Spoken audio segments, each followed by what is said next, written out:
সিটে মুখ থুবড়ে পড়ে। তার ওইভাবে পড়া দেখে আমি আর হাসি ধরে রাখতে পারলাম না, খিলখিল করে হেসে ফেললাম। মেয়েটা নিজেকে ঠিক করে আমার দিকে রাগী চাহনিতে তাকায়। আমার সেই দিকে কোনো খেয়াল নাই, সমানে হেসেই যাচ্ছি। সে তার নিজের সিটে বসে পড়ল, আমি আবার আমার সিটে বসে গেলাম। আহ, এতক্ষণে মনে একটু শান্তি এলো। এবার আরামে ঘুমানো যাবে। ঘুমপড়িরা আমার চোখে নিদ্রার জাল বুনতে থাকে, আমি তাদের কোনো বাধা দিলাম না। কতক্ষণ ঘুমালাম বলতে পারবো না। ঘুম ভাঙলো, ওই বাদাম বাদাম আছে বাদাম ডাকে। চোখটা খুলে দেখি ট্রেন একটা স্টেশনে থেমেছে। পাশে বসা কিপটা মেয়েটাও নেই। ফোনের পাওয়ার বাটন চাপ দিয়ে দেখি 1:34। বড় একটা হাইম তোলে ব্যাগটা ঘাড়ে করে ট্রেন থেকে নেমে পড়লাম। খুব ক্ষুধা পেয়েছে, কিছু খেতে হবে। প্ল্যাটফর্মের মানুষজন আমার দিকে ভ্যাবলার মতো তাকিয়ে আছে। মনে মনে ভাবছি, এখানকার মানুষ কি বুঝে ফেললো আমাকে বাড়ি থেকে বের করে দিয়েছে? না, সেটার তো কোনো চান্স নাই।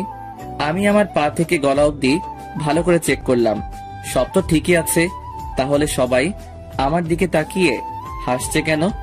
আমি গুটি গুটি পায়ে হেঁটে দোকান থেকে কিছু খাবার কিনলাম। খাবার নিয়ে একটা জায়গায় বসে পড়লাম। পাশে দেখছি একটা ছোট্ট বাচ্চা খুব জোরে জোরে কাঁদছে। কাঁদে না মামুনি, কাঁদে না। মামুনি, ওই দেখো জোকার ভাইয়া। আমি আমার পিছনে আশেপাশে তাকালাম, কই কোথাও তো কোনো লোক নাই। তাহলে জোকার আসলো কোথা থেকে? অবাক করা বিষয়, বাচ্চাটা আমাকে দেখে হে হে হে করে হাসছে, চোখে পানি, তাও হাসছে। একেই তো বাচ্চা বলে, কখন কি করে নিজেও জানে না। ধন্যবাদ ভাইয়া, আপনি এখানে না আসলে মেয়েটা চুপাতেই পারতাম না। আমি আবার কি করলাম আপু?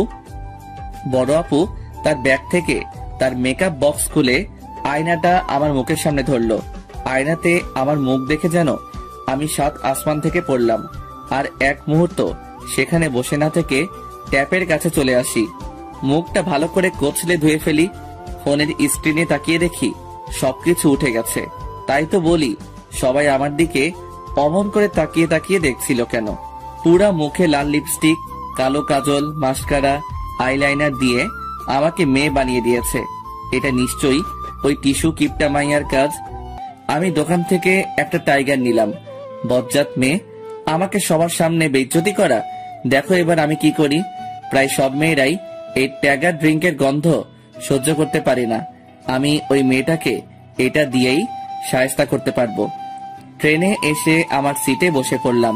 হারামি মাইয়া কানে হেডফোন লাগিয়ে গান শুনছে, আবার আমার দিকে তাকিয়ে মুচকি মুচকি হাসছে। দাঁড়াও, তোমার হাসি বের করছি, একটু পর বুঝবা আমার সাথে পাঙ্গা নিলে কি হয়। ট্রেন ছেড়ে দিল। আবারও মনে পড়ে গেল আমাকে বাড়ি থেকে বের করে দেওয়া হয়েছে। চোখ ঝাপসা হয়ে আসছে। ফোনটা বের করে দিশার ছবিগুলো মনোযোগ দিয়ে দেখছি। সব সেলফিতেই বাদরের মতো মুখ করে পোজ নিয়েছে। কিন্তু তাতে কি, বউটাকে দেখতে অনেক কিউট লাগছে। দিশার নাকফুলটা দারুণ লাগছে। তাকে কখনো নাকফুল পরতো না। বিয়ের পর আম্মু চাচি জোর করে তাকে নাকফুল পরিয়েছে। গলায় একটা ছোট্ট তিলও আছে দেখছি। কই, আগে কখনো দেখিনি তো। দেখবো কি করে? আগে কখনো এত আবেগ দিয়ে দিশাকে খুঁটিয়ে খুঁটিয়ে দেখেছি নাকি? চোখের কোণে কখন পানি জমেছে বুঝতেই পারিনি। খুব রাগ হচ্ছে আব্বুর ওপর। আমি নিজের ইচ্ছায় দিশাকে ফেলেছি নাকি? মজা করতে গিয়েই তো সেই দিনের মতো বেদ দিয়ে মারলেই তো হতো। কি দরকার ছিল বাড়ি থেকে বের করার? বাড়ির গরম দেখালে তো একদিন দেখবা তোমার মতো হাজারো বাড়ি থাকবে আমার। আমি ফোন খুলে আগের সিমটা খুলে জানালা দিয়ে ফেলে দিলাম। নতুন একটা আছে, এই নাম্বার আমি ছাড়া কেউ জানে না, কিন্তু সবার নাম্বারই সেভ করা আছে। পাশে তাকিয়ে দেখি কিপটা মেয়েটা আমার দিকে চোখ বড় বড় করে তাকিয়ে আছে। কি হয়েছে? ভাবছি পাবনা থেকে পালিয়ে এসেছেন নাকি। আজব তো, কি সব যাতা বলছেন? যখন থেকে দেখছি হঠাৎ হঠাৎ করে কান্না শুরু করে দিচ্ছেন। এত বড় ছেলে, সবার সামনে কাঁদতে শরম লাগে না? ও আপনি বুঝবেন না, আগে বড় হন তারপর বুঝবেন। হ্যালো মিস্টার কাদুনে, আমি যথেষ্ট বড়, ওকে? উফ, জানতো ভাল লাগে না। মেয়েটাকে এমন কিছু একটা বলবো আশা করিনি। করবি বা কি করে? এত সুন্দর একটা মেয়ে, তার সাথে কোনো লাইন মারার চেষ্টা করছি না। সে আমাকে পাত্তা দেবে নাকি আমি তাকে পাত্তা দিচ্ছি না। ভেবেছিলাম তাকে একটা চরম শিক্ষা দিব, কিন্তু না, আমাকে বাদুড়ের স্বভাব বাদ দিতে হবে। সবসময় সিরিয়াস মাইন্ডে থাকতে হবে। আমার ফাইজলামির জন্যই আজ আমাকে বাড়ি ছাড়তে হয়েছে। পাশে বসা মেয়েটার সাথে আর কোনো কথা বলিনি। ট্রেন কমলাপুর স্টেশনে এসে থেমে গেল। সবাই যার যার মতো ট্রেন থেকে নামছে। এখন আমার খুব নার্ভাস ফিল হচ্ছে। ব্যাগটা ঘাড়ে নিয়ে মেয়েটাকে পাশ কাটিয়ে নেমে পড়লাম ট্রেন থেকে। কোথায় যাব এখন? কার কাছে যাব? কি করব? ভালোভাবে তো কিছুই চিনি না, তার উপর অচেনা শহর। রাত 9টা। আমি প্ল্যাটফর্ম থেকে বেরিয়ে রাস্তা দিয়ে হাঁটছি। এখন তো কোথাও যাওয়া যাবে না। আগে আমাকে থাকার জন্য হোটেল খুঁজতে হবে। তার আগে কিছু খাওয়া দরকার। ওই তো একটা রেস্টুরেন্ট, নাম খাই খাই চাইনিজ রেস্টুরেন্ট। বাহ, নাম তো মজাদার। যাই ওখানেই। আমি চলে এলাম খাই খাই রেস্টুরেন্টে। পেট পুড়ে খেয়ে বেরিয়ে পড়লাম। রাস্তা দিয়ে আনমনে হাঁটছি। বারবার বাড়ির কথা মনে পড়ছে। পরিবার ছাড়া মানুষ কতটা ছন্ন ছাড়া সেটা আজ হাড়ে হাড়ে টের পাচ্ছি। একটা সময় খেয়াল করলাম আমি কিছুটা ফাঁকা নির্জন রাস্তায় চলে এসেছি। এখানে কোনো মানুষকে দেখতে পাচ্ছি না। সামনে কিসের একটা আলো দেখতে পাচ্ছি। ভাবলাম ওইখানে হয়তো লোকালয় হবে, তাই হাঁটা শুরু করলাম। কিছু দূর যেতেই আমি থমকে দাঁড়ালাম। কতগুলো ছেলে একটা কোট প্যান্ট পরা লোকের কাছ থেকে কি কাড়াকাড়ি করছে। বুঝতে পারলাম এরা গুন্ডা। আমি রাস্তার পাশে ছোট্ট ঝোপের আড়ালে গিয়ে ব্যাগ থেকে ব্লুটুথ বক্স বের করে সেটা ফোনের সাথে কানেক্ট করলাম।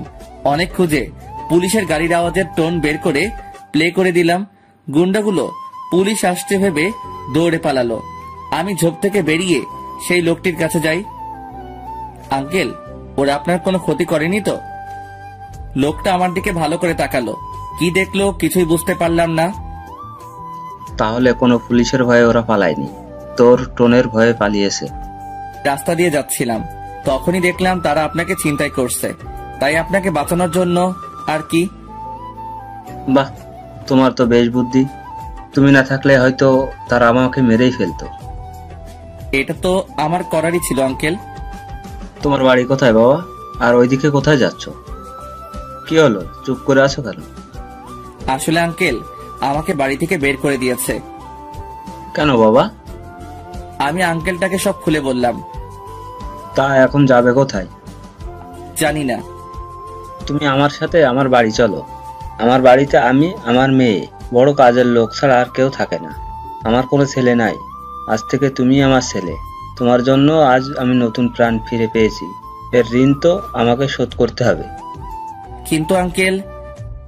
আরে কোনো কিন্তু নাই, চলো গাড়িতে ওঠো। আমি কিছু না বলে চুপচাপ তার গাড়িতে উঠে পড়লাম। কিছুক্ষণ পর গাড়ি এসে একটা বাড়ির কাছে থামলো। আমি আঙ্কেলের সাথে তার বাড়িতে ঢুকলাম। মামুনি, কোথায় তুমি?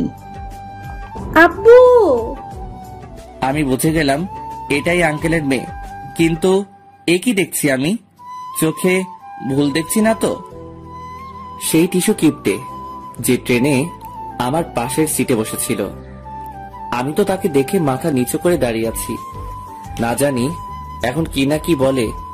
হালকা চোখ তুলে তার দিকে তাকালাম। আমার গলার পানি শুকিয়ে আসছে। মেয়েটা এমন ভাবে তাকিয়ে আছে যেন কোনো হাইনা এখনই আমাকে ছিঁড়ে ছিঁড়ে খাবে। মামুনি, তোমার পরিচয় করিয়ে দিই। এই হলো ফয়সাল। ফয়সাল, এ হচ্ছে আমার মেয়ে দিয়া, আমার প্রিন্সেস। এইবার ইন্টার 2য় বর্ষে। মেয়েটা আমার খুব লক্ষ্মী, শুধু একটু রাগ বেশি। আমি কিছু বললাম না, শুধু হালকা করে পামে মাথা নাড়ালাম। দিয়া মামুনি, যা ফয়সালকে তোর পাশের রুমে নিয়ে যা। জি আব্বু।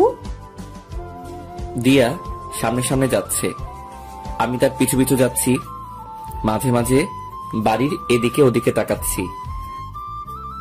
এই হ্যালো ছিচকা দুনে, এটা আপনার রুম। জি, আমার নাম ফয়সাল, ছিচকাদুনে না। সে আপনার নাম 2019 সাল হোক, আমার কোনো মাথা ব্যথা নেই। মোদ্দা কথা হলো এটা আমার বাসা, আমি যেভাবে বলবো সেভাবে চলবেন। ও সরি, চলবি। তুই করে বলছি কারণ তুই আমার অনেক ছোট্ট। যা এখন ফ্রেশ হয়ে নে। এটা মেয়ে না ধানি লঙ্কা? এমন ভাবে কথা বলছে যেন হিটলারের মেয়ে। আমার এমন অবস্থা না হলে দেখাতাম আমি কি জিনিস। সাপ দেখছো, সাপরিয়া তো দেখনি। তোমার অমন বিষ দাঁত ভাঙতে আমার 2 মিনিটও লাগবে না, কিন্তু আমি তেমন কিছু করব না। পিওর একটা ভালো ছেলে হব, কোনো ধরনের শয়তানি বাদরামি করব না। বাহ, রুমটা দারুণ, ঠিক আমার রুমের মতো। তবু তো অচেনা, আমার রুমের মতো পরিচিত না। নিজের রুমের কথা ভাবতেই মনটা খারাপ হয়ে গেল। না জানি দিশা এখন কেমন আছে, বাড়ির সবাই কি করছে, আম্মু ঠিক মতো ওষুধ খাচ্ছে কিনা। ব্যাগ ঘাট থেকে নামিয়ে ওয়াশরুমে গিয়ে ফ্রেশ হয়ে নিলাম। অনেক ঘুম পাচ্ছে, কাল সারা রাত জেগে পার করেছি। আবার এখন বাজছে 11:40। না, এখন ঘুমাতে হবে। রুমের দরজা লক করতে যাব, তখনই বাবা তোকে খেতে ডাকছে। আমার ক্ষুধা নাই, ট্রেন থেকে নেমেই খাই। রেস্টুরেন্টে অনেক কিছু খেয়েছি। ওকে, গুড নাইট। সে চলে গেল। আমি দরজা লাগিয়েই বিছানায় ধপ করে শুয়ে পড়লাম। বিছানায় একপাশে ব্যাঙ এখনো আছে। থাক, কাল সকালে সবকিছু গুছিয়ে নিব। সকালের মৃদু সূর্যের মিষ্ট আলোয় ঘুমটা ভাঙলো। এই সময়টা কিছুদিন ধরে খুব ঠান্ডা লাগছে। শীতকাল যেন যেতে যেতেও যাচ্ছে না। 1 বছর পর আসবে, তাই হয়তো সবাইকে জানান দিয়ে যাচ্ছে। ইস, শীত চলে গেল। বউটার থেকে দূরেও সরিয়ে দিল। বিছানা থেকে উঠে 2 হাত 2 দিকে করে শরীরটা মোচড় দিলাম। রুমের ভিতরটা ভালোভাবে দেখছি। মনে হয় এর আগেও কেউ এই রুমে থেকেছে। আরে, একটা বেলকনিও আছে দেখছি। ধীর পায়ে আমি বেলকনিতে চলে এলাম। সূর্যটাকে লালচে দেখাচ্ছে, তার মানে এটা পূর্ব দিক। ভালোই হয়েছে, প্রতিদিন খুব ভোরে উঠে সূর্য ওঠা দেখতে পারবো। খুব সকাল হওয়ায় এখনো তেমন ভাবে শহরের ব্যস্ততা শুরু হয়নি। রাস্তার পাশে কিছু বুড়ো লোক আর মহিলা জগিং করছে। কেউ কেউ আবার কানে হেডফোন দিয়েও আছে। শুধু যে বেশি বয়সের মানুষ জগিং করছে তা না, অনেক ইয়াং ছেলে মেয়েও তাদের ফিটনেস ভালো রাখতে রাস্তার এদিক সেদিক দৌড়াচ্ছে। বয়স্করা তাদের সাথে তাল মিলাতে চেষ্টা করছে, কিন্তু পারছে না। ভাবছি এদের মতো সকাল সকাল দৌড়ালে মন্দ হয় না, আমাকেও তো তৈরি হতে হবে। বেলকুনি থেকে সোজা ওয়াশরুমে চলে এলাম। ফ্রেশ হয়ে রুমটা গোছাতে হবে তো। এখন থেকে নিজের কাজ নিজে করতে হবে, কারো উপর নির্ভরশীল হলে চলবে না। আমাকে অনেকটা পথ একা চলতে হবে, কোনো ব্যাক সাপোর্ট ছাড়াই। আসলে আমরা জীবনটাকে যতটা সহজভাবে দেখি, জীবন আমাদের ততটাই কঠিনভাবে দেখে। রুমটা নিজের মতো গুছিয়ে গোসল করে নিলাম। শরীরে অনেক জীবাণু ছিল। ঠান্ডার দিনে ঠান্ডা পানিতে গোসল করতে বেশ কষ্ট হলো, তাও আবার সকালবেলা। এখন বেশ ফুরফুরে লাগছে। ফোনটা নিয়ে ফেসবুকে লগ ইন করলাম। আমার ফোনে দিশার যত ছবি ছিল সেগুলো অনলি মি করে রাখলাম। এখন নিজের প্রতি খুব রাগ হচ্ছে। মনটা চাইছে নিজের হাত দিয়ে আমার মাথায় বড় বড় চুলগুলো একটা একটা করে ছিঁড়ি। এতদিন হলো আমাদের বিয়ে হওয়া, তাও নিজের বউয়ের আইডির নাম জানি না। অবশ্য একদিন বলেছিলাম তার আইডিটা আমাকে দিতে, কিন্তু সে মুখ ব্যাকা করে বলেছিল, তোর মতো শয়তানকে আমার আইডি দিলে রিয়েল লাইফের মতো ভার্চুয়াল জগৎ আমার জাহান্নাম বানিয়ে দিবি। তার কথা শুনে তখন হি হি হি করে বোকার মতো হেসেছিলাম, তবে এখন খুব খারাপ লাগছে। ঠিকই তো, আমি তো ওর লাইফটা জাহান্নাম বানিয়ে দিয়েছি। আমার আইডির নেমটা এমডি আশফাকুল আজম ফয়সাল থেকে জীবন লড়াই রাখলাম। এখন তো আমাকে জীবনের সাথেই লড়াই করতে হবে। দিশা নাম লিখে সার্চ দিলাম। আমার চোখ কপালে, বাংলাদেশে দিশা নামের এত মেয়ে আছে জানা ছিল না। আরে ধুর, সে তো ফেক আইডিও চালাতে পারে। নিজেই নিজেকে বোকা বলে মাথায় বাড়ি দিলাম। ফোনের ডাটা অফ করে ফোনটা বিছানায় রাখতে যাব, তখনই দরজায় কেউ নক করলো। আমি গিয়ে দরজা খুলে দিলাম। আমাকে কি চাকর মনে হয়? ছি ছি, এসব কেন মনে হবে? আপনাকে তো হারকিপটা মনে হয়। কি কি বললি? সরি, মুখ ফসকে বলে ফেলেছি। অনেক দিনের স্বভাব তো, একদিনে কি আর বদলাতে পারি? মানে ও কিছু না। এখানে দাঁড়িয়ে না থেকে খেতে আয়। আর হ্যাঁ, এরপর যেন তোকে খাওয়ার জন্য আমাকে ডাকতে না আসতে হয়। চলুন। ডাইনিং এ বসে খাচ্ছি। আমি তো থ হয়ে দিয়ার খাওয়া দেখছি। আমি এখনো 2টা লুচি শেষ করতে পারলাম না, আর সে চারটা অলরেডি খেয়ে ফেলেছে। ফয়সাল, খাচ্ছ না কেন? খাওয়া দেখছি। আমার মেয়ে এইভাবেই খায়। তা ঠিক আছে, কিন্তু এভাবে খেলে তো 2 দিনে মোটা হয়ে যাওয়ার কথা। আর ওকে দেখে তো মনে হচ্ছে ফু দিলে শূন্যে উড়ে যাবে। দিয়া আমার দিকে আগুন চোখে তাকালো। মনে হচ্ছে আমি কোনো ঘোর অন্যায় করে ফেলেছি। আমি কি কিছু ভুল করলাম? যা ঠিক তাই তো বললাম। যদি সে এইভাবে খায় তাহলে এত চিকন হওয়ার কথা না। আব্বু, ওরে আমার খাওয়ার দিকে নজর দিতে বারণ করো, তা না হলে কাঁটা চামচ দিয়ে চোখ উঠায় নিব। আচ্ছা মামুনি, তুমি খাও, কেউ তোমাকে কিছু বলবে না। এখানে আসা প্রায় 5 মাস হয়ে গেল। বেশ ভালোই চলছে আমার দিনকাল। প্রথম প্রথম এখানে থাকতে খারাপ লাগলেও এখন আর তেমনটা খারাপ লাগে না। আঙ্কেল এখানকার একটা ভালো স্কুলে আমায় ভর্তি করিয়ে দিয়েছেন। আমার ফোকাস শুধু এখন পড়ালেখায়। সব সময় বই নিয়ে পড়ে থাকি। স্কুলে এখন আমি ভালো ছাত্রের কাতারে। দিয়ার সাথে এখন আমার অনেক ভালো সম্পর্ক। আমি তাকে আপু বলে ডাকি। তবে হ্যাঁ, এখনো মাঝে মাঝে তার আমার মিষ্টি ঝগড়া হয়।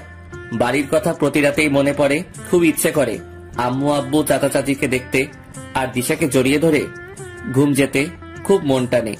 দীর্ঘ 5 বছর পর আজ দেশের মাটিতে পা রাখলাম। নিজের জন্মভূমিতে পা রাখতেই চোখে অল্প নোনা জল জমলো।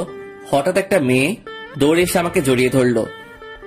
কি রে, এতদিনে আমাদের কথা মনে হলো? আরে আমার মিষ্টি আপু যে, এ কি, তুমি এত মোটা হলে কি করে? আমি কি তোর মতো নিজের ফিটনেস বজায় রাখি নাকি? এখন ফিটনেস বজায় রাখবে কেন? যার জন্য সবসময় নিজেকে গুছিয়ে রাখতি তাকে তো পেয়ে গেছো। খারাপ বলিসনি। তুমি একা কেন? দুলাভাই আঙ্কেলরা কোথায়? আজ নাকি কোম্পানির কি জরুরি কাজ আছে, তার রাজশাহী গেছে। রাজশাহী নাম শুনেই বুকের বাঁ পাশটা কেঁপে উঠল। কত বছর দেখিনি তাদের। নিজের কষ্টগুলো লুকিয়ে রেখে ছুটে চলেছি তারুণ্যের পিছে। তবে আর না, এখন আমি পূর্ণ। এখন শুধু না পাওয়া জিনিসগুলো নিজের কাছে ফিরিয়ে নিতে হবে। কি রে ভাই, কি ভাবছিস? কিছু না। কি ভেবেছিস আমি কিছু বুঝি না? তুই কি আমাকে বোকা ভেবেছিস? এখন এসব বাদ দিয়ে বাসায় চলো। কতদিন তোমার হাতে রান্না খাইনি। চল, আমি তো সে কবে তোর জন্য তোর সব পছন্দের খাবার রান্না করে রেখেছি। তাহলে দেরি কেন, চলো। আমি আর আপু চলে এলাম বাসায়। আসার সময় গাড়িতে বসে ঢাকা শহরটাকে দেখছিলাম। সবকিছু পাল্টে গেছে, ঠিক যেমনটা আমি পাল্টে গেছি। ভাই কই তুই? খেতে আয়। এই তো আসছি আপু। তাড়াতাড়ি আয়। এই তো চলে এসেছি। আহ, কতদিন পর আপুর হাতের রান্না খাচ্ছি। আপু তোমার রান্নার কোনো জবাব হয় না। থাক, আর পাম দিস না, নইলে ফেটে যাব। এই তোমাদের এক স্বভাব, ভালো কিছু বলেই হজম করতে পারো না। তা ভাই, তুই বিদেশে এত বড় সুযোগ পেলি নিজেকে তুলে ধরার, সেটা না করে দেশে ফিরলি কেন? আমি এই দেশের সন্তান, যা করব এই দেশের জন্য করবে। অন্য দেশের হয়ে কাজ করে নিজের দেশকে অসম্মান করতে চাই না। আমার তো মনে হয় অন্য কোনো কারণ আছে। অন্য কিছুই না গো আপু। বুঝি বুঝি, সব বুঝি। ও হ্যাঁ, ভার্সিটিতে জয়েন করছিস কখন? আমার ভাই তো এখন ঢাবির প্রিন্সিপাল, সবচাইতে ইয়াং প্রিন্সিপাল। অফিসিয়াল ভাবে পরশু জয়েন করব, আর কালকে একটু ঘুরতে যাবো ভাবছি। দেখিস, কারো প্রেমে পড়িস না যেন। তোকে দেখে কেউ বুঝতেই পারবে না তুই ঢাকা বিশ্ববিদ্যালয়ের প্রিন্সিপাল। আরে কি যে বলো না। তো কি বলবো, তোর যা গেট আপ, সব মেয়েরাই তো তোর প্রেমে হাবুডুবু খাবে। আরে ধুর, দাঁড়িয়ে আছি ঢাকা বিশ্ববিদ্যালয়ের সামনে। আমার ইচ্ছে এইখানে পড়ালেখা করব, কিন্তু তার হলো কই। যাই, ভেতরের আবহাওয়া পরখ করে দেখে নিই। আমার চুলগুলো বাঁদিকে সিথি করা, ঢিলে ঢালা একটা শার্ট, প্যান্টটাও বেশ ঢিলা, চোখে মোটা পুরনো যুগের চশমা, পায়ে একজোড়া লাল বাটা চপ্পল। এই ছেলে, এদিকে আয়। আগে আমাকে ডাকিয়েছেন কি? হ্যাঁ বাবু, তোমাকেই ডাকছি। আসিয়া গেছি, কিছু কইবার থাকিলে কহিতে পারেন। দোস্ত, এই খ্যাত আবার কোন গ্রহ থেকে এলো? তোরা সবাই থামতো। এই যে চান্দু, তোমার নাম কি? আগে চান রহমান পচা, নামটা বানিয়ে বললাম। আমার নাম শুনে তারা হো হো করে হেসেই চলেছে। সবার মধ্যে আমার চোখ সেই কোকিলা কণ্ঠের মায়াবতীর ওপর। কি তোমার নাম পচা? আগে হ্যাঁ। দোস্ত, পচা রহমানকে কি করা যায়, কিছু ভাবলি? দোস্ত, আমরা তো অনেক ছেলেকে জার্কিং করেছি, এমন হাপলা ছেলে কখনো দেখিনি। আপনারা কি আমার সাথে জার্কিং করিবেন? রে পচা। বুঝতে পারলাম এদের লিডার এই মায়াবতী। তুই এই ভার্সিটির যে কোনো মেয়েকে কিস করবি, বুঝলি? আগে ইহা তো ঘোর অপরাধ হইবে। যেটা বললাম সেটা কর, না হয়তো 149 ডিগ্রি ডোজ দিব। কি হলো, মমি কি বললো শুনতে পাস না? আমি সেই মায়াবতীর কাছে গিয়ে তার মাথার পিছনে আমার হাত দিয়ে তার মুখ আমার মুখের সামনে আনলাম। সে কিছু বুঝে ওঠার আগেই তার গোলাপি ঠোঁটে আমার ঠোঁট লাগিয়ে দিলাম। সে মোটেও এমন কিছুর জন্য প্রস্তুত ছিল না। তার দুই হাত দিয়ে আমাকে ছাড়ানোর বৃথা চেষ্টা করলো, কিন্তু পারল না। আমি আবারও বহু বছর পর কারো গোলাপি ঠোঁটের স্বাদ নিচ্ছি। সব মেয়ের ঠোঁটে কি এক হয়?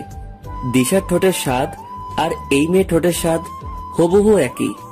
হয়তো হয়। আমি তো এর আগে কখনো কাউকে কিস করিনি, শুধু দিশাকে আর এখন এই মেয়েটাকে।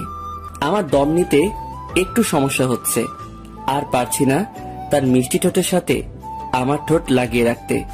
আমি তাকে দুই হাত দিয়ে একটু ধাক্কা মেরে সরিয়ে দিলাম। আমার হাতের উল্টো পিঠ দিয়ে ঠোঁট মুছে নিলাম। আশেপাশে তাকিয়ে দেখি সবাই আমার দিকে ইয়া বড় হা করে তাকিয়ে আছে। তাকাবেই না বা কেন? সবার সামনে এইভাবে একটা মেয়ে জোর করে কিস করলাম, এটা কি চারটিখানি কথা? তুই এটা কি করলি? আগে আপনাদের আজ্ঞা পালন করিলাম। ওই ছেলে ফাইজলামে পাইছস? তোর সাহস হয় কি করে একটা অচেনা মেয়েকে কিস করার? আমি তো ইহা করিতে চাহি নাই, আপনারাই তো আমাকে এমন করিতে বাধ্য করিলেন। তাই বলে তুই আমাকে কিস করবি? আপনারা তো বলিলেন ভার্সিটির যে কোনো মেয়ে চুম্বন করিতে, তাই আর কি। তো আমাকে কেন করলি? কেন, আপনি কি মেয়ে না? ওই হারামজাদা, আমি মেয়ে না মানেটা কি? আগে ছেলে এবং মেয়ের মাঝামাঝি। তোকে তো আমি। আরে আপনি করিতেছেন কি? আমি তো মারা যাব। তোকে আজ মেরেই ফেলবো। মমি শান্ত হ, এই লুচ্চা বেটাকে তো পরে দেখে নিব। তাকে টানতে টানতে আমার থেকে দূরে নিয়ে চলে গেল। আমি তার এমন কাণ্ড দেখে মুচকি মুচকি হাসছি। মেয়েটার রাগ বেশি হলে কি হবে? দেখতে খুব সুন্দর, যাকে ভয়ানক সুন্দরী বলে। আমি তো এত বছর পর আবারও কোনো মেয়েকে দেখে ক্রাশ খেলাম। তবে আমার কিছুই করার নেই। আমার মনে শুধু দিশা আছে। আমি তার জায়গায় কাউকে বসাতে পারবো না, মোটেও না। আচ্ছা, দিশাও কি এমন ককটেল সুন্দরী হবে? হবে হয়তো, এর চেয়ে আরো সুন্দর হতে পারে, যে সুন্দরের তুলনা করলে রাতের চাঁদও লজ্জা পাবে। সে কি আজও আমার জন্য অপেক্ষা করছে, নাকি নতুন কাউকে খুঁজে নিয়ে সুখী আছে? ভার্সিটি ভালো করে ঘুরে দেখলাম, বেশ ভালোই লাগছে। তবে এখানকার সিনিয়র যারা আছে তারা নতুন যাকে পাচ্ছে তাকেই র্যাগিং করছে। হাস্যকর বিষয়, এখানে ছেলেদের তুলনায় মেয়েরাই বেশি র্যাগিং করছে। আমি ভার্সিটির কিছু লেকচারারের সাথে কথা বলে বাসায় চলে আসি। ফ্রেশ হইয়া বেলকুনিতে এসে ফোনটা বের করে ফেসবুকের আইডি লগ ইন করি। কত বছর পর ফেসবুকে আসলাম ঠিক বলতে পারবো না। আইডির নাম পাল্টিয়ে আবার এমডি আশফাকুল আজম ফয়সাল রাখি। প্রোফাইল পিকে আমার একটা পিক দিলাম।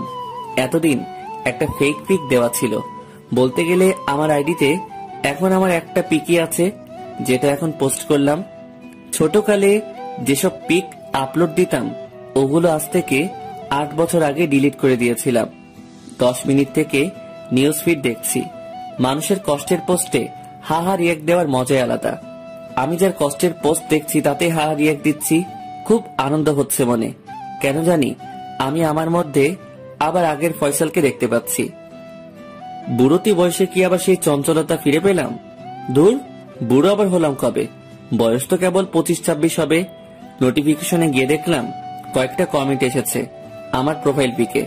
আমি একে একে সবার কমেন্টে রিপ্লাই দিচ্ছি। আজও অপেক্ষায় আছি তোমার। এই নামের আইডি থেকে কমেন্ট করেছে, আপনি কি ফয়সাল? কমেন্টটার দিকে কিছুক্ষণ এক মনে তাকিয়ে থাকলাম। রিপ্লাই দিতে যাব এমন সময় আজও অপেক্ষায় আছি তোমার আইডি থেকে ফোনে টুনটুন শব্দ করে একটা মেসেজ আসে। আমি তার চ্যাট ওপেন করতে অবাক হয়ে যাই। এর সাথে আমার আগে চ্যাট হয়েছে, কিন্তু আমি তো অনেক বছর থেকে ফেসবুকে আসিনি। SMS এর ডেট দেখে বুঝলাম আমি যখন 10ম শ্রেণীতে পড়তাম তখন এর সাথে চ্যাট করেছি। এতদিন কোথায় ছিলেন? বিদেশে ছিলাম। বাট আপনি কে? আপনার নাম লিখে আমি কতবার সার্চ দিয়েছি, কিন্তু আপনার কোনো আইডি পাইনি কেন? কি নাম লিখে সার্চ দিয়েছিলেন? MD আশফাকুল আজম ফয়সাল। এই নাম দিয়ে সার্চ দিলে পাবেন কি করে? আমি তো নাম চেঞ্জ করে নিয়েছিলাম। যেই পিকটা একটু আগে আপলোড দিলেন সেটা কি আপনার? আমার। ও ঠিক আছে। তা কেমন আছেন? যেমনটা ভালো থাকলে সবসময় হাসি মুখে থাকা যায় তেমনটা। তার মানে খুব ভালো আছেন? সেটা তো জানি না, কিন্তু মুখে সব সময় হাসি থাকে। বুঝলাম। তা আপনি এখন কি করছেন? আপাতত কিছু না, তবে কাল ঢাবিতে প্রিন্সিপাল হিসেবে জয়েন করব। কি? অবাক হচ্ছেন কেন? এত কম বয়সে এত দূর এলেন কিভাবে? সে অনেক লম্বা ইতিহাস আছে। বাই দ্য ওয়ে, আপনাকে তো ঠিক চিনলাম না। কাল ভার্সিটি আসেন, তারপর ঠিকই চিনবেন। বুঝলাম না, আপনি কি ঢাবিতে পড়ালেখা করেন?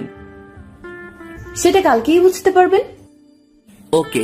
উফ, আপনার নামটাই তো জানা হলো না। নাম কি আপনার? বললাম তো, কাল সব জানতে পারবেন। বুঝি না, মেয়েরা এমন কেন? কেমন? ঘোলাটে। বাহ, মেয়ে সম্পর্কে তো আপনার ভালোই ধারণা। তাই এই পর্যন্ত কত মেয়ের সাথে মিশেছেন? মেয়েদের সাথে মিশার সময় পাইনি, নিজের ক্যারিয়ার গড়তে ব্যস্ত ছিলাম। তা তো বুঝতেই পারছি। ওকে, বাই। ওই হ্যালো, বাই কেন?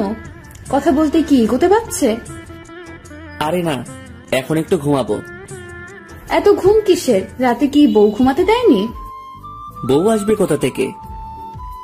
কেন, আপনি বিবাহিত না? না তো।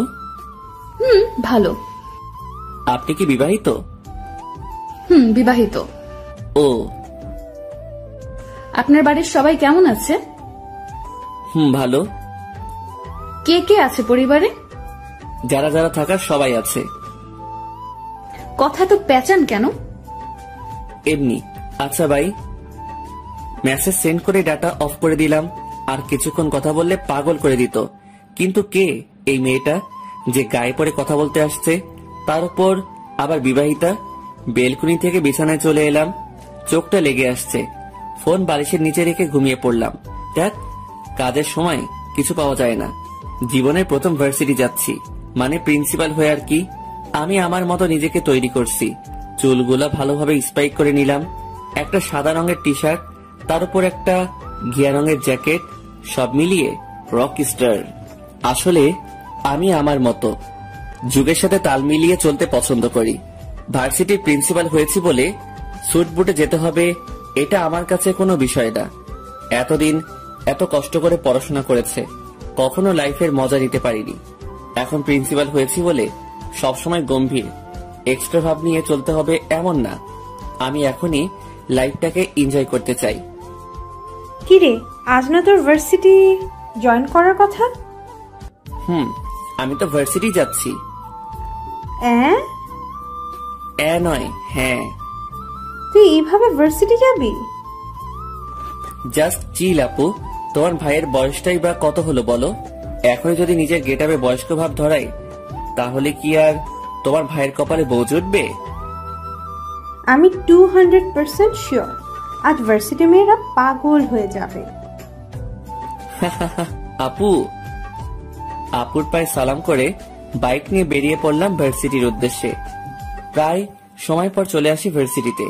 বাইকটা পার্কিং করে চুলগুলো আয়নায় ঠিক করে মিলনায়তন দিকে হাঁটা দিলাম।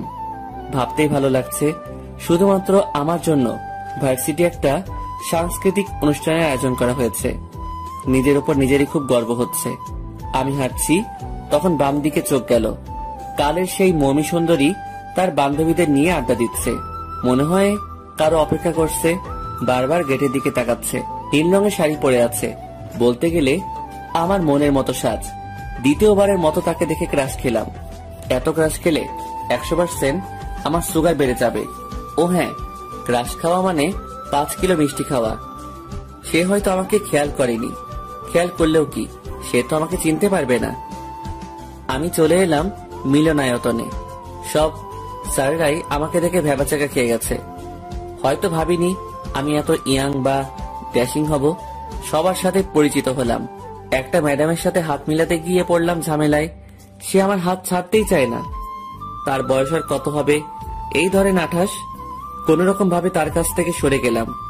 আর একটু তার সাথে থাকলে আমার ইজ্জতের 18টা বাঁচিয়ে দিত। যত সব গায়ে পড়া মেয়ে। স্যার চলেন, সব ছাত্রছাত্রীদের সাথে পরিচয় করিয়ে দিই। এবার আমাদের স্টেজে আসবেন আমাদের ভার্সিটির নতুন প্রিন্সিপাল মোহাম্মদ আশফাকুল আজম ফয়জাল।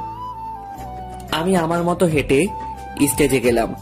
সে আমাকে মাইক্রোফোন হাতে দিয়ে আমার দিকে বড় বড় চোখ করে তাকাচ্ছে।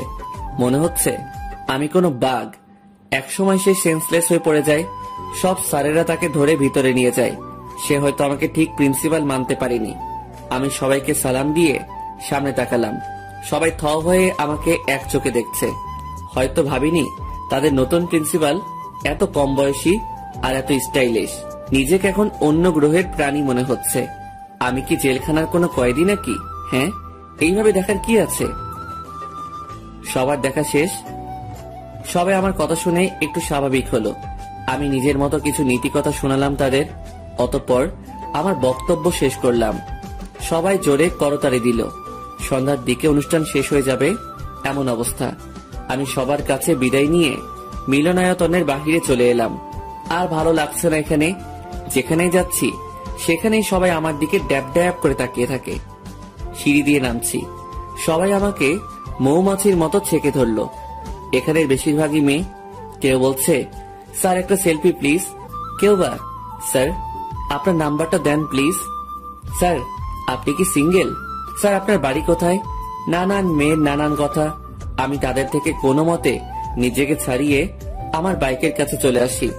বাইক স্টার্ট দিব এমন সময় একটা মেয়ে আমার বাইকের কাছে এসে পিছনে বসে পড়ে। কে? আমার বাইকে কে চললো? স্যার আমার মা অনেক অসুস্থ, প্লিজ আমাকে একটু সামনে নিয়ে যান। মায়ের কথা শুনে আমার বুকটা কেঁপে উঠল। কতদিন দেখিনি তাকে। খুব কষ্ট হয় তোমার কথা ভাবলে। কোথায় যাবেন?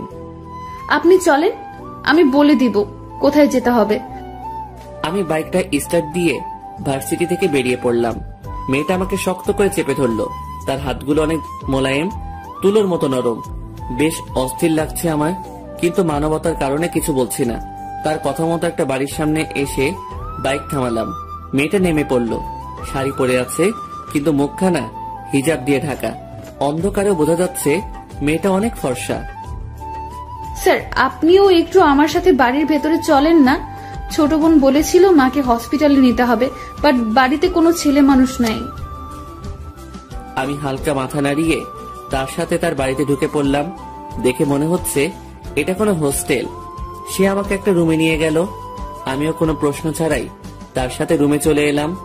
আমি রুমে ঢুকতেই সে রুমের দরজা লক করে দেয়। ভেতরে কোনো মহিলা নাই। সে আমাকে ধাক্কা দিয়ে রুমে থাকা বিছানায় ফেলে দেয়। তার মুখ থেকে হিজাব সরিয়ে নেয়। আমি তো তাকে দেখে কথা বলার ভাষা হারিয়ে ফেলেছি। এই মেয়ে আর কেউ না, মমি। কিন্তু সে আমাকে এখানে আনলো কেন? সে কি জেনে গেছে আমি তাকে কালকে বোকা বানিয়ে কিস করেছিলাম? তার মতি গতিও ভালো ঠেকছে না। কি ভেবেছিলে আমি কিছুই বুঝতে পারবো না? আপনি আমার দিকে আসছেন কেন? কেন জানদু, এখন বুঝি ভয় করছে? যখন আমাকে সবার সামনে ভার্সিটিতে লিপ কিস করেছিলে তখন এত সাহস আইছিল কিভাবে? সরি, আমার ভুল হয়ে গেছে। আমি এখন বাসায় যাব। দরজার চাবিটা দেন। সরি বললেই কি আমি তোমাকে ছেড়ে দেব? দেখুন, আমি কিন্তু আপনাদের ভার্সিটির প্রিন্সিপাল হই। সো সম্মান দিয়ে কথা বলবেন। তোমার সম্মানের বালিশে আগুন। কিস করার সময় মনে ছিল না আমি তোর ছাত্রী? সরি বললাম তো। সরি বললেই হলো? তুই আমার ভার্জিনিটি নষ্ট করেছিস, এখন তুই আমাকে বিয়ে করবি। কি? একটা কিস করলে কারো ভার্জিনিটি নষ্ট হয়? হয়। এখন আমাকে কেউ বিয়ে করবে না। তুই যেহেতু আমার সর্বনাশ করেছিস, সো বিয়েটা তুই করবি। বিয়ে কি মামা বাড়ির আবদার? চাইলেই পাওয়া যায়? আমার কথায় যদি রাজি না হোস তাহলে এখন আমি কি করব জানিস? কি করবেন? তোকে ধর্ষণ করব। মেয়ে বলে কি? মাথা কি খারাপ হয়ে গেছে? আমাকে নাকি ধর্ষণ করবে? কি দিন আইলো একটা মেয়ে আমাকে বলছে আমাকে নাকি ধর্ষণ করবে। কি করব এখন আমি? এই মেয়ের মোটেও বিশ্বাস নাই, তার রূপের মোহে ফেলে যা খুশি তাই করতে পারে। আমি কিন্তু চিৎকার দিব বলে দিলাম। কি বলবি চিৎকার দিয়ে? সেটাই তো, কি বলে চিৎকার দিব? আমি তো পুরুষ মানুষ, আর আমাকে নাকি একটা মেয়ের অত্যাচারের জন্য চিৎকার করতে হবে? ছি ছি, সবাই তো আমার পুরুষত্ব নিয়ে আঙুল তুলবে। প্লিজ আমাকে ছেড়ে দিন। ছেড়ে দিব? আগে বিয়ে করতে হবে। পারবো না বিয়ে করতে। চাবি দেন, আমি বাহিরে যাব। ঠিক আছে, বিয়ে করতে হবে না। এখন আমি তোকে ধর্ষণ করব, তারপর তোর সন্তানের মা হব, এন্ড লাস্টে তোর সব কুকর্মের কথা মিডিয়ার সামনে বলবো। কি সাংঘাতিক মেয়ে! এর বুদ্ধিও দিশার মতো। এত বড় হয়ে গেলাম তবুও জানতে পারলাম না মেয়েদের মাথায় এত বুদ্ধি আসে কোথা থেকে। মেয়েটা কিন্তু আস্তে আস্তে তার মায়ার জালে আটকে ফেলছে। মন মাতাল করা এক ঘ্রাণ পাচ্ছি তার শরীর থেকে। দেখেন, আমি আপনাকে কিছু বলছি না বলে ভাববেন না আমি আপনার সবকিছু মুখ বুজে সহ্য করব। ছাড়ুন আমাকে। তোর তো সাহস কম না? আমার রুমে থেকে আমাকেই ঝাড়ে দিস? দাঁড়া, তোকে মজা দেখাচ্ছি। আমাকে কোনো কিছু বুঝতে দেওয়ার আগেই তার মিষ্টি ঠোঁট আমার ঠোঁটে মিশিয়ে দেয়। আমি না চাইতেও তার ডাকে ধীরে ধীরে রেসপন্স করি। অনেক শক্ত করে তাকে আমার বাহুডোরে আবদ্ধ করে নেই। তার ঠোঁটের নেশায় আমি মাতাল হয়ে পড়ি। নিজের প্রতি কন্ট্রোল হারিয়ে ফেলে ডুব দেই অনুভূতির সাগরে। তার বড় বড় নখ দিয়ে আমার পিঠ খামচে ধরে, কিন্তু সেদিকে আমার কোনো হুঁশ নাই। কোনো এক অদৃশ্য শক্তি আমাকে বশ করে নেয়। আমি পাগলের মতো মিটমিট শরীর নিয়ে রাসলীলায় মেতে উঠি। নিজের হুঁশে আসতে দেখি সে আমার বুকে শুয়ে আছে। নিজের উপর এখন খুব ঘৃণা হচ্ছে। এতটা নিচ আমি একটা মেয়ের শরীরের নেশায় অতীতের সবকিছু ভুলে গেলাম। চোখ দিয়ে দুফোঁটা পানি গাল বেয়ে বুকে এসে জমা হলো। কাঁদছো কেন? আমি তার কথায় বাস্তবে ফিরলাম।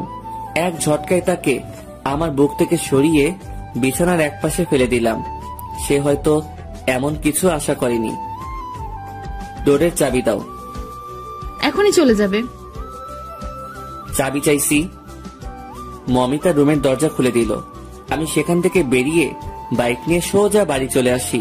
কারোর সাথে কোনো কথা না বলে আমার রুমে চলে এসে দরজা লাগিয়ে দেই। দরজার সাথে হেলান দিয়ে বসে পড়ি। নিজের প্রতি খুব রাগ হচ্ছে। কিভাবে পারলাম আমি এটা করতে?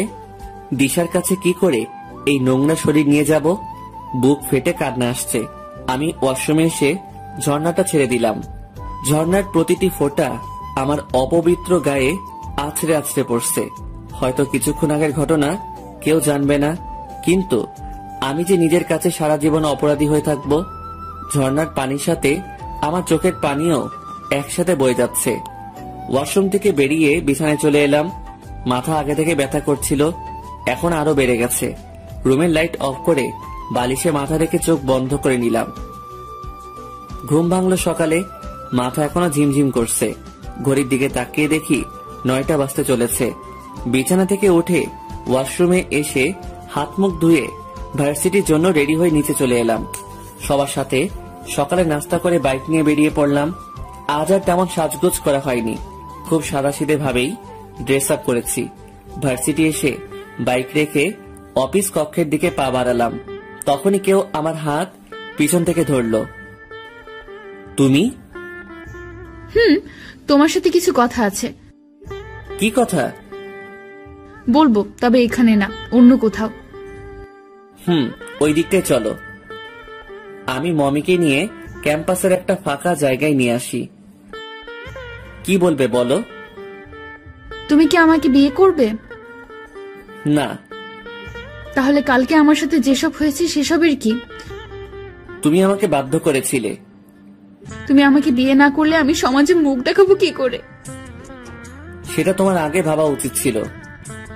প্লিজ এমন কথা বলো না, আমি তোমাকে ভালোবেসে ফেলেছি। কি 2 দিন হলো দেখা হলো, আর তুমি এই 2 দিনে আমাকে ভালোবেসে ফেলেছো? কে বললো 2 দিন? আর আর ভালো না বাসলে কি আমার সবটা তোমার কাছে বিলিয়ে দিতাম? ছাড়ো আমায়। এটা তোমার রুম না, ওকে? এটা ভার্সিটি, এখানে আমার একটা সম্মান আছে।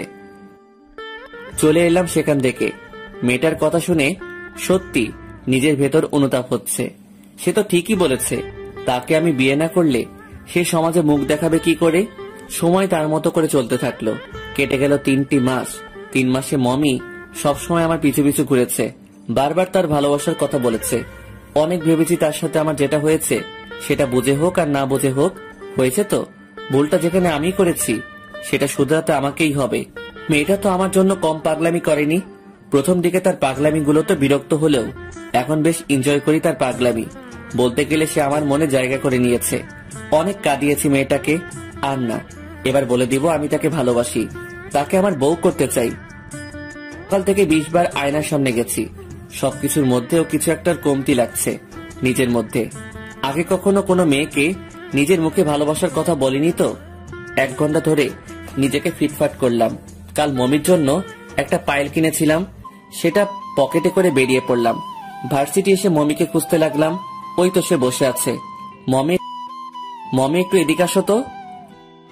বাহ, আজ সূর্য কোন দিকে উঠেছে? রোজ যেই দিকে ওঠে আজও ওই দিকে উঠেছে। তা ডাকছো কেন? চলো একটু বাহির থেকে ঘুরে আসি। কোথায় যাবে? আমি মমির হাত ধরে বাইকের কাছে আনলাম। বাইকে উঠে বসো। মমি বাইকে উঠে বসলো। আমি তাকে একটা লেকের পাড়ে নিয়ে এলাম। এখানে আমি প্রায় সময় আসি। এখানকার পরিবেশ আমার খুব ভালো লাগে। একটা বেঞ্চে আমি আর মমি বসে আছি। কি থেকে বলা শুরু করব বুঝতে পারছি না। আমি বেঞ্চ থেকে নেমে ঘাসে বসে পড়লাম। মমির ডান পা নিয়ে আমার হাঁটুর উপরে রেখে পায়েলটা পরিয়ে দিলাম। চলো বিয়ে করি। তোমার মাথা ঠিক আছে তো? সব ঠিক আছে। তুমি সত্যিই আমাকে বিয়ে করবে?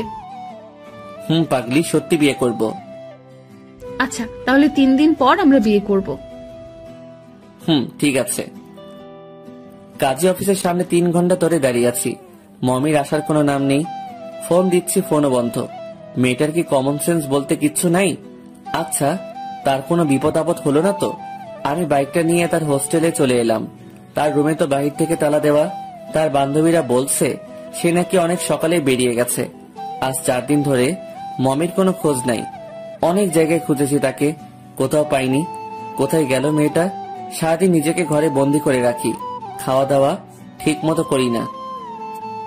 ভাই নিচে চল, কারা এসেছে দেখবি, চল। কারা এসেছে? আগে নিচে চল, তারপর নিজের চোখে দেখবি। আমি আপুর সাথে নিচে গেলাম। সোফার দিকে তাকাতেই চোখ আবছা হয়ে এলো। বুকের ভেতরে চিলিক দিয়ে উঠল। কত বছর পর নিজের আপন মানুষদের দেখছি। নিজের অজান্তেই গাল বেয়ে কয়েক ফোঁটা পানি গড়িয়ে পড়ল। মা, বাবা, চাচা, চাচি কিছুক্ষণ আহত চোখে আমায় দেখল। তাদের চোখে জল, কিন্তু মুখে হাসি। হয়তো বহু বছর পর নিজের সন্তানকে দেখতে পাওয়ায় তাদের মধ্যে খুশির জোয়ার বইছে। আম্মু এক প্রকার দৌড়ে এসেই আমাকে জড়িয়ে ধরল। কোনো কথা বলছে না, শুধু বাচ্চাদের মতো কেঁদেই চলেছে। কোথায় ছিলি বাবা? আমাদের কথা কি তোর একটি বারো মনে পড়েনি? কত জায়গায় খুঁজেছি তোকে। কেন গেছিলি আমাদের ছেড়ে বল? তোর আব্বু না হয় রাগের মাথায় ওসব বলেছে, তাই বলে তুই আমাদের ছেড়ে চলে আসবি? আম্মু আমার বুকে হাত দিয়ে আদর করছে।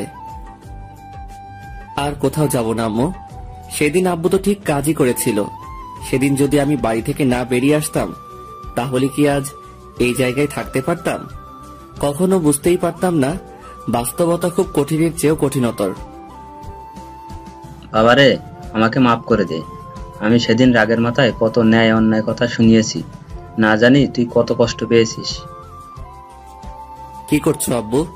তুমি তো ভুল কিছু করনি। তোমার জায়গায় আমি থাকলে ঠিক অমনটাই করতাম। খোকা, তুই বাড়ি ফিরবি না? ফিরবে না মানে? ওর বাড়িতে ও থাকবে না তো থাকবে কে? বাড়ি? হ্যাঁ, আজ তো আমরা তোকে নিতে এসেছি। তোকে ছাড়া বাড়িটা আনন্দহীন হয়ে পড়েছে বাবা। এখন কিভাবে বাড়ি যাব? মমির তো কোনো খোঁজই পাইনি। তাকে রেখেই কি করে এই শহর ছাড়বো? আব্বু, আমি এখন বাড়ি যেতে পারবো না। কেন রে আব্বু? এখন যাবি না তো কখন যাবি? আমি কিছুদিন পর যাব। সে কি কথা ভাই? আঙ্কেল আন্টি এত কত বড় মুখ করে তোকে নিতে এসেছে, আর তুই বলছিস যাবি না?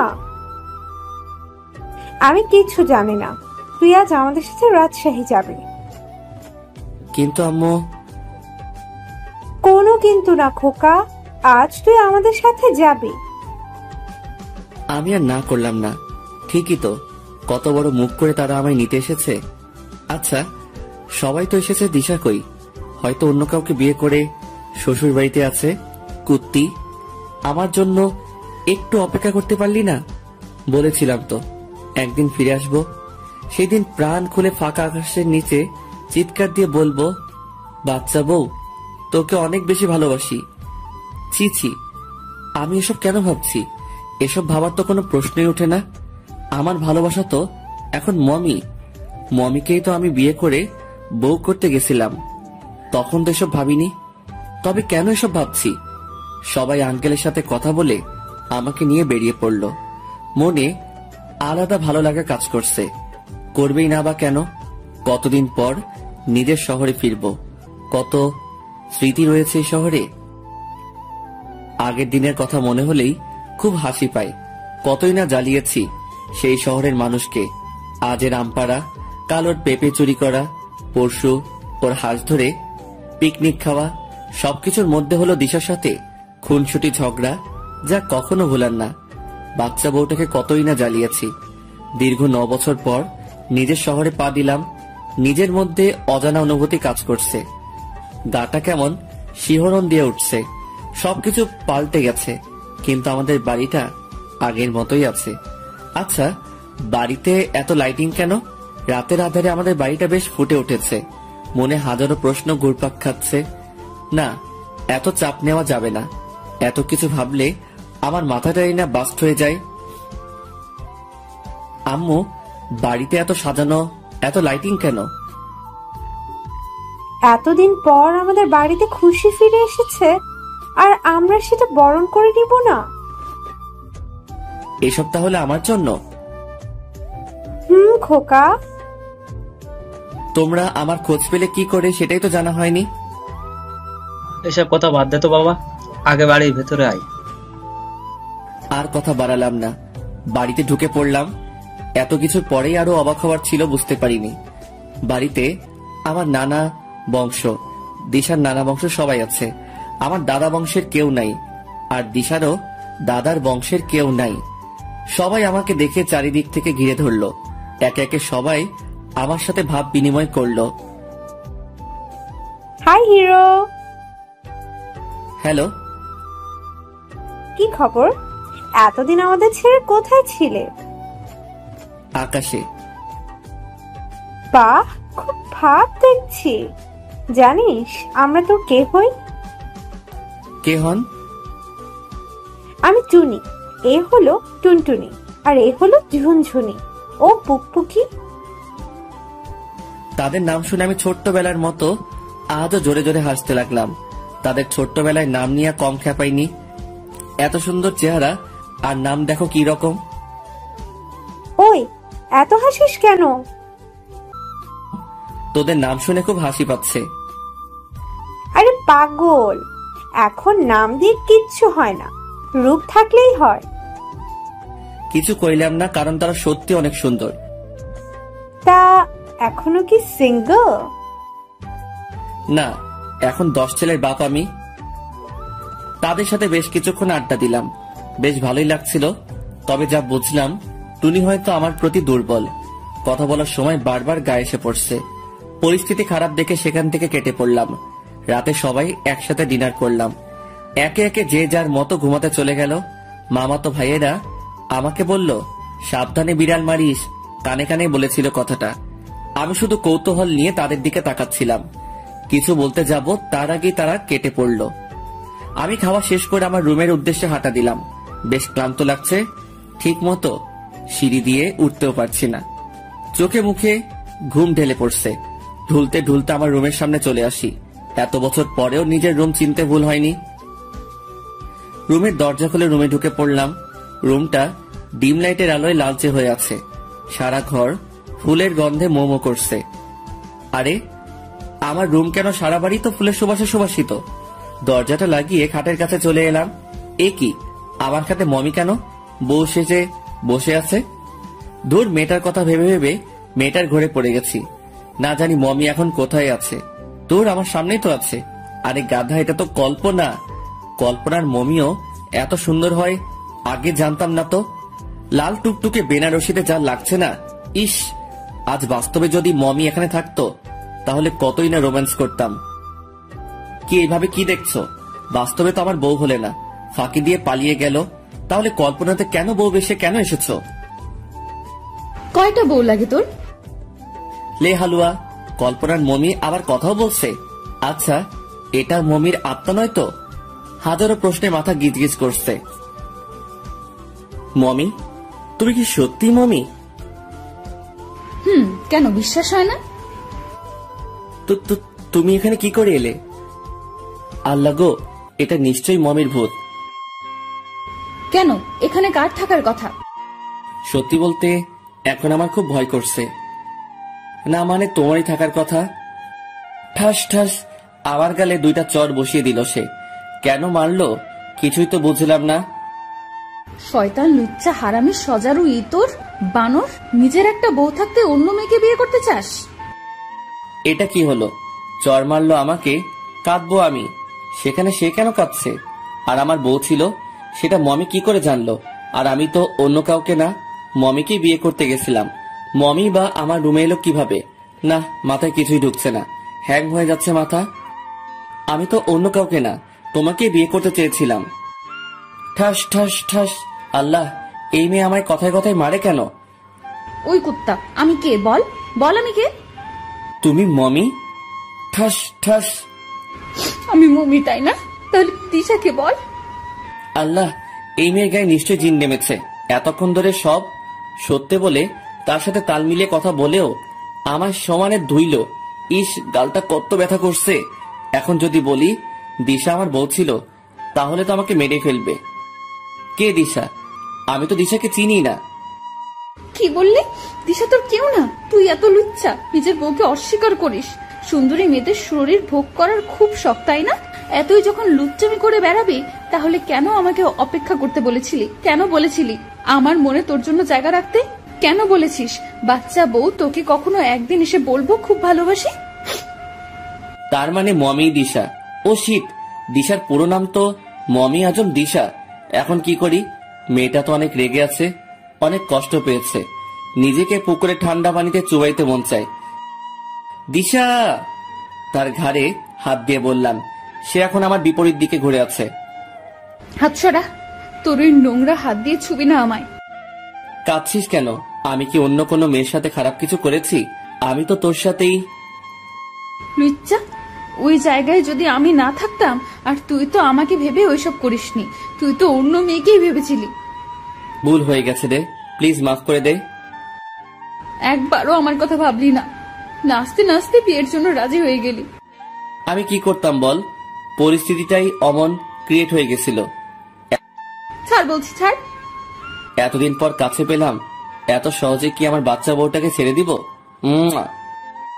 এখন আমাকে দিয়ে কি করবি রে লুচ্চা? আমাকে তো ভোগ করেই নিয়েছিস, যা এখন অন্য মেয়েকে খুঁজে নে।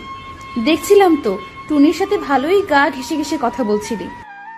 আরে ধুর, আমার বউটার কাছে কি কোনো মেয়ে লাগবে? তোর যা। ওই লিচ্চা থাম, তোর মুখে কিছুই আটকায় না। আচ্ছা, তুই আমাকে চিনলি কি করে? আজও তোমার অপেক্ষায়। এটা আমার ফেসবুক আইডি। তোর সাথে সেই ক্লাস 7 থেকে অ্যাড হয়ে আছি। বাহ, তোর তো ভালোই বুদ্ধি, একেবারে আমায় বোকা বানিয়ে দিয়েছিস। লুচ্চা বরের বউয়ের তো বন্ধু থাকাই লাগবে। আমি লুচ্চা? লুচ্চা না তুই, লুচ্চা। দেখবি এই লুচ্চা কি করতে পারে। কি করবি তুই? খেলবো। কি খেলবি? সেটা তোর চয়েস। বল, টেস্ট খেলবো নাকি T20? শয়তান একটা, কোনো কিছুই মুখে বাঁধে না। অতঃপর দুজনে হারিয়ে গেলাম ভালোবাসার সাগরে। গল্পটা কেমন হলো প্লিজ জানাবেন। আর যারা পরবর্তী পার্ট গল্প পেতে আমাদের চ্যানেলটি সাবস্ক্রাইব করে পাশে থাকা বেল আইকনটি বাজিয়ে দিন। সবাই ভালো থাকবেন, সুস্থ থাকবেন। দেখা হবে পরের গল্পে। আল্লাহ হাফেজ।